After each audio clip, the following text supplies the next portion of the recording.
Seguimos dando vueltas por Mongolia Interior, pero tranquilos que este no es otro vídeo de viajes. Hoy vamos a hablar de algunas diferencias fundamentales entre la mentalidad china y la de ciertos países occidentales ahora que aumentan las tensiones por el tema de los aranceles. Muchos tendemos a apoyarnos en las condiciones materiales para tratar de averiguar qué bando aguantaría más en una confrontación, pero la mentalidad, que creo que va más allá del estado de ánimo, también puede jugar un papel fundamental. No sé vosotros, pero yo llevo toda la vida escuchando que debido a la influencia de nuestros libros sagrados, en Occidente entendemos el tiempo de forma lineal, con un inicio y un fin, mientras que en otras culturas, como la China, es más bien cíclico. Pues bien, en estos casos siempre es arriesgado generalizar, pero sí, tras más de una década en China diría que los occidentales somos más dados a pensar en el fin de los días, el fin del mundo, el apocalipsis en sus variantes con o sin zombies. Y aquí seguramente no solo entran en juego las ideas religiosas o filosóficas, sino también la propia historia. Al fin y al cabo, las dos guerras mundiales se iniciaron en Europa. Si hablamos de medios de comunicación, está claro que en los últimos años, incluso décadas, los temas apocalípticos han gozado de buena salud en Occidente, con todo tipo de superproducciones compitiendo por la mejor puesta en escena. Y si miramos a la manera en que se informa, podemos apreciar una inclinación casi fatalista, sobre todo en los canales más sensacionalistas.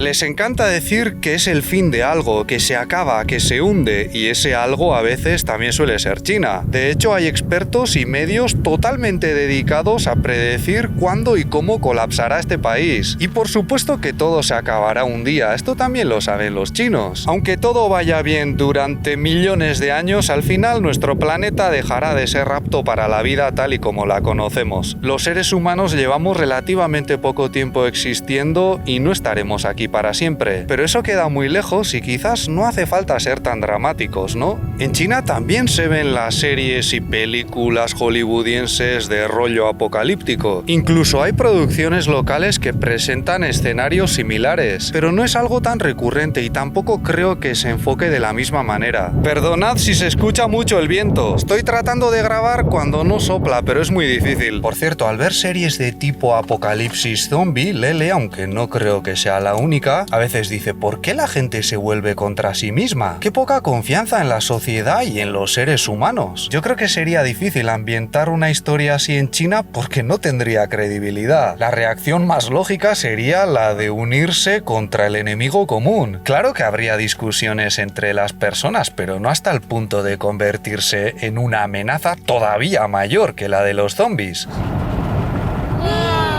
Ya pequeñito, como trota. Es un bebé. Al mismo tiempo, si hablamos de la mentalidad de país, hay quienes plantean que China no sería tanto un estado-nación, sino más bien un estado-civilización. Y sí, su continuidad a lo largo de los siglos es muy discutible desde un punto de vista estrictamente histórico, pero desde la perspectiva sociológica no nos importa tanto si eso es verdad o no. La clave está en ver qué efectos tiene sobre las actitudes y conductas de la población. Y en ese sentido está muy claro, a los chinos les encanta decir que forman parte de una civilización de 5.000 años. De ahí lo significativo de las recientes declaraciones del Víctor Gao, que han tenido mucho eco dentro y fuera de China. En una entrevista reciente, al preguntarle sobre el impacto de los aranceles de Trump en la economía china, vino a responder algo así como: nos da igual, llevamos aquí 5.000 años y pensamos aguantar otros 5.000 más. O sea, la mentalidad de país es que llevan existiendo de manera continua 5 milenios en los que han experimentado de todo. Y desde ese punto de vista, los aranceles de Trump son relativamente insignificantes. Por eso, cuando en los medios occidentales, y no me refiero solo a la prensa, vemos estas historias de que China está a punto de colapsar o ya ha colapsado, se trata más bien de una proyección de nuestras propias inseguridades. Es la mentalidad occidental, entre comillas, imaginando lo que puede llegar a pasar desde su propia experiencia. Otra diferencia para mí fundamental estaría en el individualismo dominante en muchos países occidentales y el familismo chino. Porque cuidado, hay mucha gente que piensa, como en China compiten mucho, es que son individualistas, y una cosa no implica la otra. Para mí está bastante claro que el individualismo nos ofrece una perspectiva más efímera de la existencia. Tampoco hay que confundir individualismo con egoísmo, pero si lo realmente importante soy yo como individuo, igual no tiene tanto sentido pensar pensar en los que vendrán después. Pero desde un punto de vista familista, los que vengan después, los descendientes, son la clave. Sin ellos, la familia deja de existir. Es verdad que en China hay cada vez más parejas que no tienen hijos, pero sigue siendo prácticamente una obligación moral para la tradición confuciana. Max Weber, uno de los padres de la sociología clásica, que también estudió la antigua China, decía que en comparación los protestantes, sobre todo los calvinistas, sufrían mucha más tensión cuando pensaban en el más allá, porque no tenían manera de saber si estaban predestinados a la salvación, y eso hacía que se aferrasen a una forma ascética de trabajar, lo cual dio como resultado la acumulación de capital, mientras que el confucianismo estaba mucho más orientado a este mundo y ofrecía una visión positiva de la riqueza, aunque eso paradójicamente impidió la génesis del capitalismo en China. Cosas de Max Weber, es un poco lío. Pero a lo que vamos, desde esta rama de la sociología clásica, que todavía tiene seguidores, el familismo chino sería un factor muy a tener en cuenta para entender su sociedad y su economía, entre otras cosas. Los familiares en China, sobre todo los mayores, pueden llegar a ser muy exigentes, pero si te esfuerzas por el bienestar de los que vendrán después, estás salvado. La familia seguirá, no sabemos hasta cuándo, y portará algo de nuestro ser.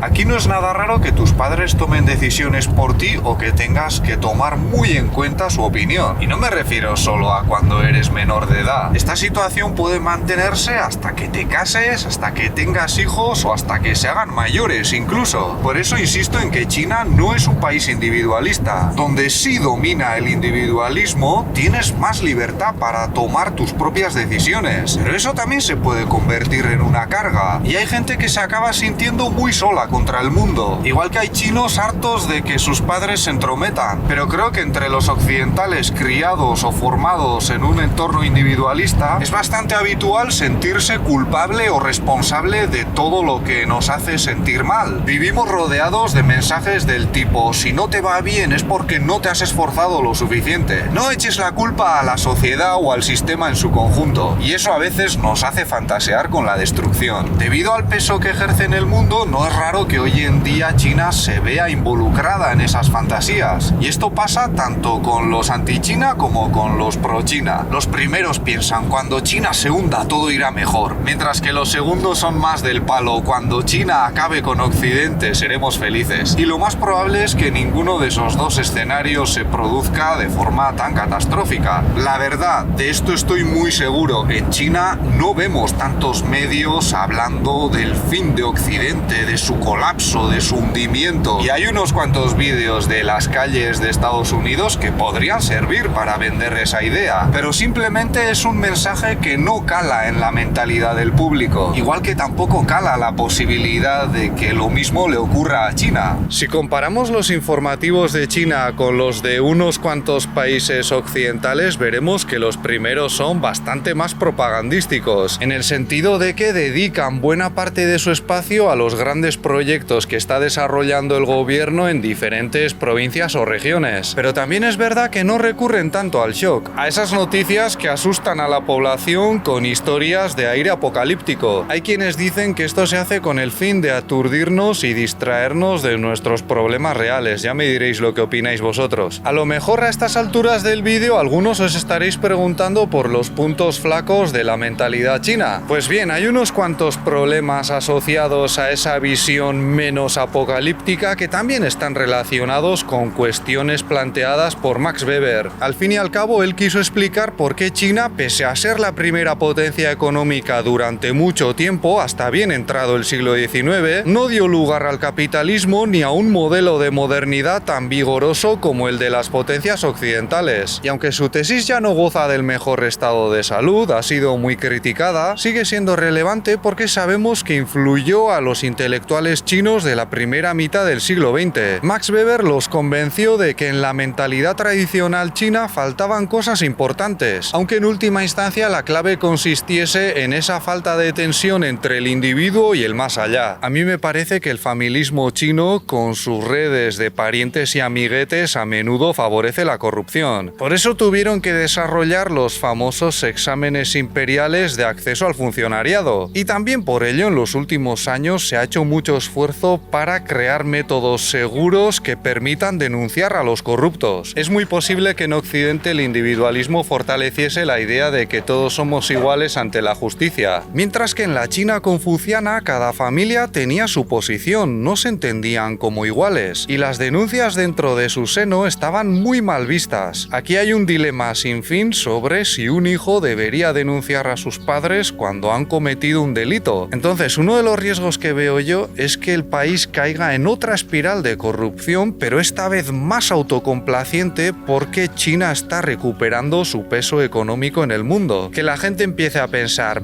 ya podemos relajarnos porque volvemos a ser una potencia, y que eso genere una decadencia del sistema. O sea, no sería el fin de China, no supondría su colapso, pero podría volver a ser un país rezagado. Pero bueno, de todo eso hablaremos en el próximo episodio, porque acaba de ocurrir algo muy gordo. Por cierto, damos por completada nuestra ruta por Mongolia Interior. La semana que viene nos adentraremos en las 3 provincias del noreste, y como de costumbre os invitamos a que nos acompañéis. Eso es todo por hoy. Si este vídeo os ha parecido interesante, podéis darle un me gusta, compartirlo, suscribiros o ayudarnos a través de Patreon, donde tenéis las clases de mandarín de Lele y directos exclusivos.